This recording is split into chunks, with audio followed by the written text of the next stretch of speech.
Bueno, vamos a seguir con estas clases virtuales debido a que los problemas todavía continúan en nuestro país. Hoy vamos a hacer dos temas. Vamos a empezar por terminar de ver lo que es la fisiología femenina y la parte hormonal. Y ya vamos a empezar con algunos temas para el final. Y vamos a ver lo que es el sistema nervioso central. Pero eso a partir de las 9 de la mañana. Entonces avanzaremos esta parte que ya tocamos en una primera clase para poder un poquito afirmar algunos conceptos que nosotros tenemos. Primero, siempre es bueno recordar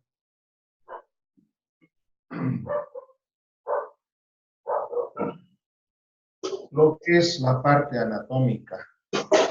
Presten atención a algunas cosas. Por ejemplo, la relación que existe, fíjense, entre el recto, la vagina y la cavidad uterina. O finalmente, la relación que existe entre la vejiga urinaria y la cavidad uterina. Esto sobre todo para recordar, por ejemplo, que en una ecografía nosotros pedimos al paciente que llegue. Recuerden que en una ecografía las ondas sonoras se transmiten mejor en el líquido. De esa manera podemos visualizar mejor justamente. También aquí vemos un poquito lo que es la parte de la vagina, labios menores, mayores, ¿no? Que vamos a darle su debida importancia luego. También podemos observar el ovario y las trompas del falopio, ¿no? Y el ovario, que lo vamos a estudiar con mayor detalle el día de hoy. Y justamente acá está, ¿no? Es el ovario. Acá tenemos un ovario, un corte, y podemos ver las diversas estructuras de este aparato reproductor femenino. Podemos observar, si empezamos por acá, el ovario, ¿no? Aquí vamos a ver varios folículos. Esto lo vamos a ampliar luego, porque son las fases de formación de lo que es un óvulo. Acá tenemos estas fimbrias y quiero que presten atención también a estos vasos y a este espacio. Ahí está la ampolla,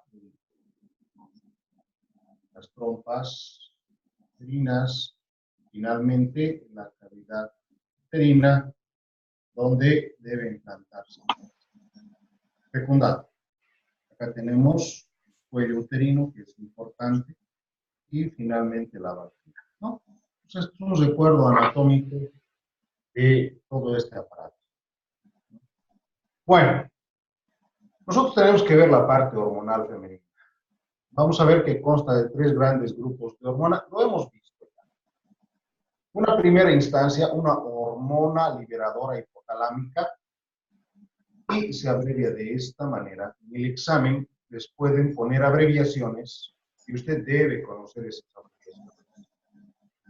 Podemos encontrar también a nivel de la adenohipófisis, es decir, la hormona liberadora hipotalámica actúa a nivel de la adenohipófisis, produciendo 2 hormonas, folículo estimulante y luteinizante. Una vez que estas son secretadas, van a ir a actuar a nivel ovárico, ¿no? Donde, ¿no?, van a estimular la secreción de estrógenos y progesterona. Esta imagen que nosotros observamos acá es bastante interesante. Nos muestra la relación de las hormonas folículo estimulante luteinizante con relación al ciclo sexual femenino. Indicamos que el ciclo sexual femenino abarcaba 28 días. Puede ser un poco más, un poco menos. Y que el día 14 ocurría la ovulación. Fíjense que justamente está acá el día 14. Fíjense los cambios hormonales que ocurren justo en ese preciso momento. Esta es la hormona folículo estimulante. Estaba estimulando Y fíjense que el pico máximo está justo en la ovulación. Esta es la hormona luteinizante.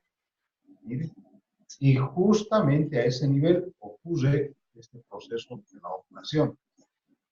Si nosotros vamos a este otro gráfico, donde podemos observar estas otras dos que producen ovario, estradiol y progesterona, podemos observar cosas interesantes. Fíjense el estradiol, cómo estaba elevado y un descenso, pero vertiginoso, ocurre justamente el día 14. Mientras la progesterona, que estaba pues muy poquita, empieza a subir ligeramente antes de la ovulación y justo después de la ovulación se dispara. ¿Con qué finalidad? Con la finalidad de preparar al útero para recibir al óvulo fecundado. Entonces, esta es una imagen que si usted la va a estudiar bien, la va a entender varias cosas y la relación que existe entre estas hormonas y estas hormonas. Veamos estas otras hormonas gonadotropas, sus efectos sobre los ovarios. Veamos algunas. Empecemos por esto. Alteraciones de los ovarios durante el ciclo sexual. ¿De qué depende? De los multiplicados. Folículo estimulante y luteinizante.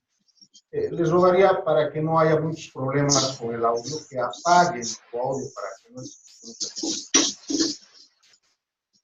Bueno, otro, los ovarios no estimulados por estas hormonas permanecen inactivos. Recuerde que cuando una mujer nace ya tiene una cierta cantidad de óvulos preparados y que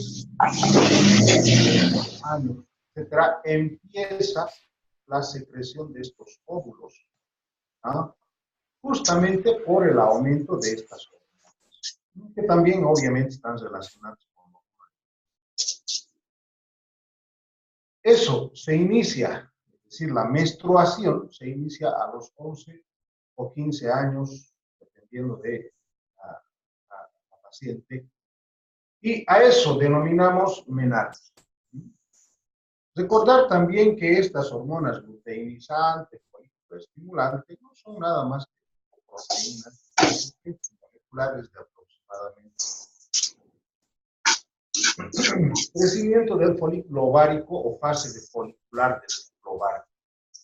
Bueno, adelantamos un poquito esto. Una niña ya tiene una cierta cantidad de óvulos programados.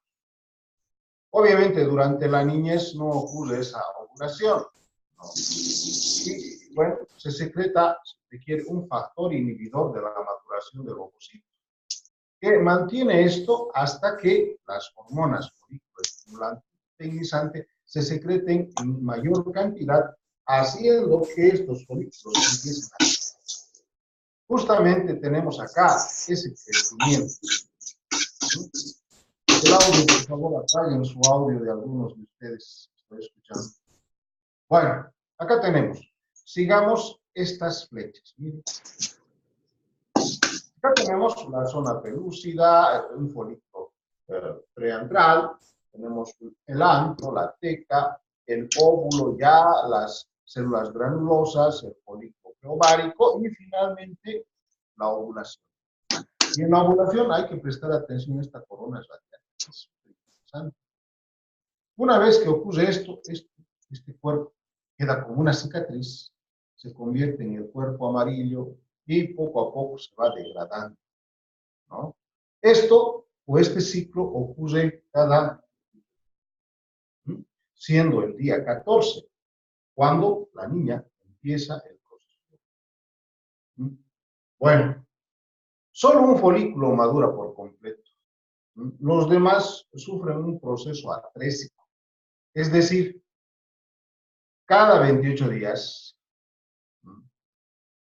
este ovario empieza a formar estos óvulos, pero no solo uno, puede ser 5, 6, etcétera. Y solo uno de esos llega a su conclusión. Los demás, pues, si usted quiere, empieza un proceso atrófico y a ese proceso se le denomina proceso atrésico o atrésico.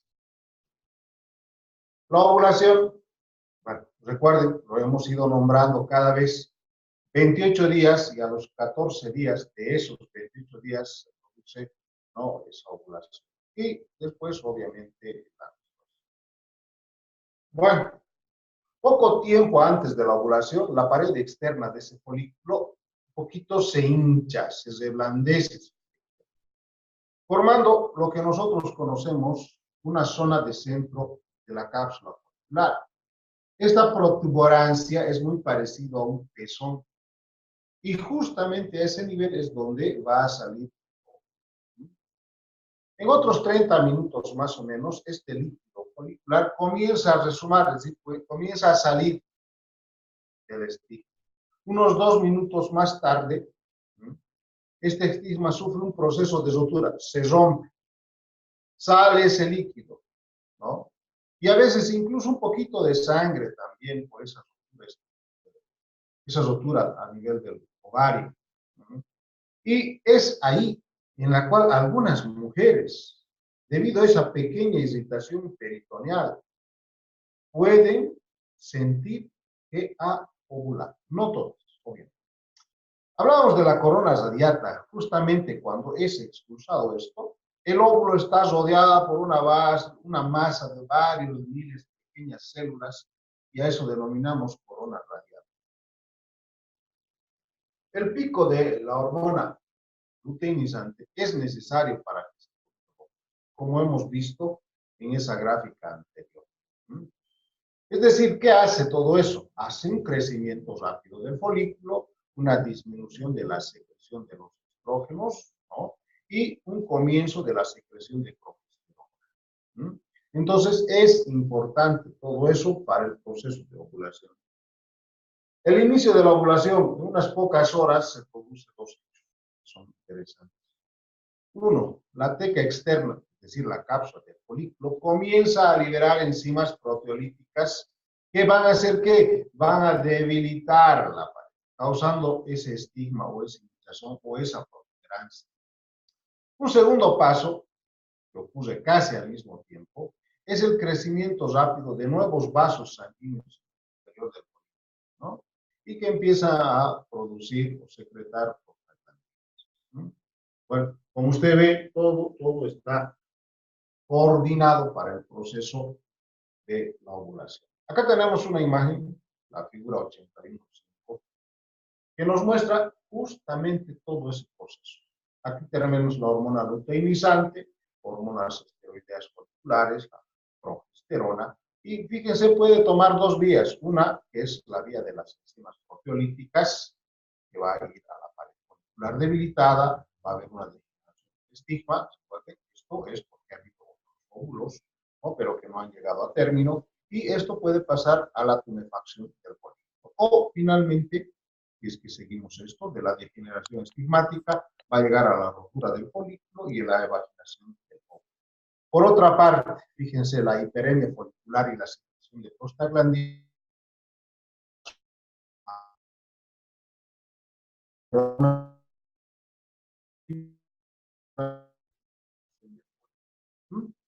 bueno, recuerden, no me agrada mucho bioquímica, pero es necesario. Acá tenemos estructuras netamente químicas de estas hormonas. Pero fíjense la importancia del colesterol. ¿Ya? Una persona que no consume el tejido graso necesario, en el caso del sexo femenino, no va a tener la suficiente cantidad de colesterol.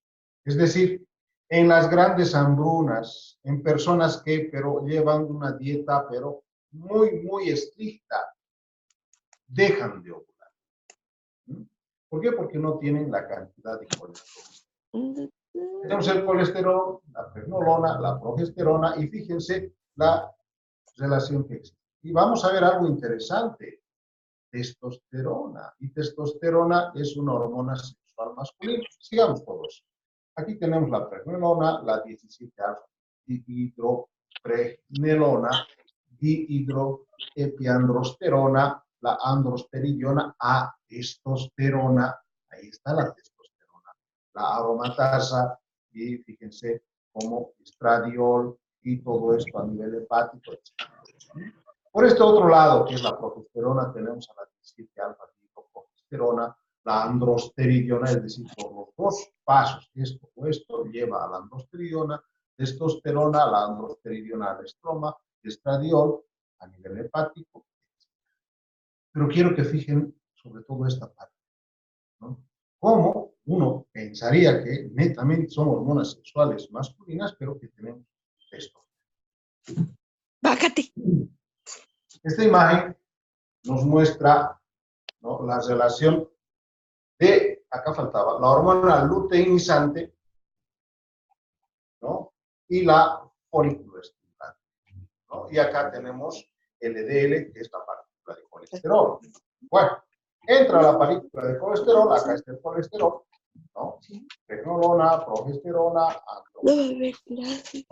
Cosa interesante. Mientras por este otro lado, de las células de la granulosa, ingresa colesterol, progesterona, andrógenos, estrógenos, más la ayuda de la folícula estimulante, ATP, AMP, y nos lleva justamente Leí para José. Sí. funciones de los estrógenos. No sé leer. Sus efectos sobre las características Nada, yo lo estoy primarias. Vamos a pasar rápido, ya que ustedes conocen. El efecto de los estrógenos sobre el útero, por ejemplo. El efecto de los estrógenos sobre las trompas de falopio, las mamas, el esqueleto, ¿no? ¿Alguna vez hablaban de la osteoporosis? Sí. En la madrugada estaban caminando los helicópteros, ¿no? Manejan el depósito de calcio, pues por eso que cuando una paciente deja de menstruar, pues tenemos este problema que es la osteoporosis, ¿no? Maneja el estrógeno, la parte proteica, todo el depósito de la parte proteica, pero también maneja los estrógenos, ¿no? Ayer habla de ese calima. Graso. Entonces, existe, ¿no?, ha dicho que una relación estrecha de estos estrógenos con las características no tener ningún problema con el pueblo boliviano. Y ¿no?, el equilibrio electrolítico. ¿Qué funciones tiene la progesterona? La progesterona promueve cambios secretores a nivel uterino. Recuerden, progesterona prepara al útero ¿para qué? Para la gestación. Por lo tanto, tiene un efecto directo a la uterina. Dice que ¿no? El efecto de la progesterona sobre las trompas de falopio, el desarrollo de las mamas, haciendo y preparando para que va a volver aquí cumpla su ciclo, y ha pedido que se reúnan para ciclo endometrial mensual y menstruación. Tenemos una fase proliferativa, una fase secretora y finalmente la que se llama esa otra chica, la senadora Lerviana, ha hecho una conferencia diciendo la fase proliferativa que le han agredido y la fase secretora fase y no, pues no era verdad. A veces preguntamos eso. En la fase estrogénica o la fase proliferativa se conoce como la fase estrogénica y lo mismo pasa con la fase secretora. Pero ya no. Todo esto prepara al útero ¿para qué? Para la gestación, ¿no? Y cuando no ocurre gestación, cuando no ocurre la implantación del óvulo, pues acá tenemos justamente esas fases. La fase proliferativa, miren, como es en la cavidad uterina, el miometrio, o en el endometrio. Acá tenemos la fase secretora, miren, empieza un proceso interesante de secreción y aumento, ¿no?, de este epitelio, esperando a que ocurra el proceso de implantación. Si no ocurre el proceso de implantación, tenemos la fase. Acá dice 5 días, pero esto varía de acuerdo, puede ser más, ¿no? Entonces, 12 días, bueno, 11 días, 12 días. Dice fase proliferativa, bueno, acá cuando tenemos empieza nuestra justamente ese menstruación. control hipotalámico que hicimos la anterior clase.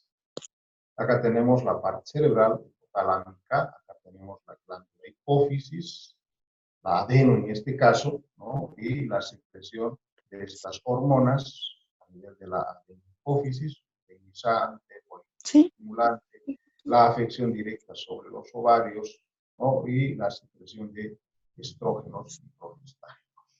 Existe una regulación, una autorregulación, todo eso, una retroalimentación. Y si nosotros podemos ver de modo de este gráfico, en este gráfico lo que observamos es justamente todo el ciclo de la mujer, ¿no? De 0 a 12 años, fíjense, muy poca secreción de estrógeno. Y justamente la pubertad es donde ocurren esos cambios sexuales secundarios. Y fíjense cómo se eleva la prolactina. De forma irregular, es cierto. Es por eso que las menstruaciones al inicio no son irregulares. Bueno, en esta etapa todavía no hay menstruación, ¿no? Aunque en algunos sí, a partir de los 12 años puede ocurrir. Esto varía. Hasta los 60, la Y menopausia. finalmente acá fíjense cómo empieza a secretarse en mayor cantidad, justamente en una etapa que es desde los 13, yo diría. Después seguir no se va. No, y de luego los 40 hasta los 60. baja poco, cada vez más, hasta ocurrir la menopausia, que generalmente ocurre entre los 45, 50 años, donde pues la cantidad de estrógenos y le da todos esos cambios en la mujer típicos de la menopausia. Nos preocupa a algunos, sobre todo los cambios de humor y la osteoporosis. Pero sí, la secreción de estrógenos es la causante de eso. A veces, fíjense, como tratamiento para estas mujeres que la menopausia ha agarrado bastante fuerte, lo que hacemos es simplemente que darles estrógeno. Fíjese, a veces, como una forma más sencilla y barata, simplemente le damos que píldoras anticonceptivas a la mujer. Pero, la mujer a partir de los 50 no quiere tener más hijos, no puede, además. ¿Por qué le vamos a dar píldoras anticonceptivas? Mejorar la cantidad. Y de esa manera, es difícil. Una mujer, pues más o menos es controlada, ¿no? Bueno, la idea no es que ya no tenga hijos, ¿no? Sino tener la cantidad de estrógeno necesaria. De igual manera, fíjense, acá tenemos nuevamente de 28 días y justamente más o menos a los 14 días ocurre la ovulación. Este gráfico está en relación directa a la temperatura. Justamente después de la ovulación, miren, ocurre un aumento de la temperatura. Esto es un método de planificación familiar, medir la temperatura, ¿no? Pero como usted ve, no ocurre un cambio alarmante en el cambio de la temperatura, ¿no? Fíjense, acá está 36.6, acá está 37.6, unas pequeñas elevaciones. Entonces hay que tener mucho cuidado si usted quiere tomar este método. Bueno, hemos terminado ahí la parte de hormonas sexuales, ¿no? Femeninas. Nos vamos a nuevamente conectar. Les voy a dar un tiempo para que vayan a desayunar. Muchos de ustedes recién han despertado. Y a las 9 de la mañana nos conectamos. 9 en punto de la mañana nos conectamos. Les voy a dar un nuevo código, ¿no? Esperando a que haya mejor asistencia. Creo que ha habido buena asistencia. Uno de ustedes que se encarga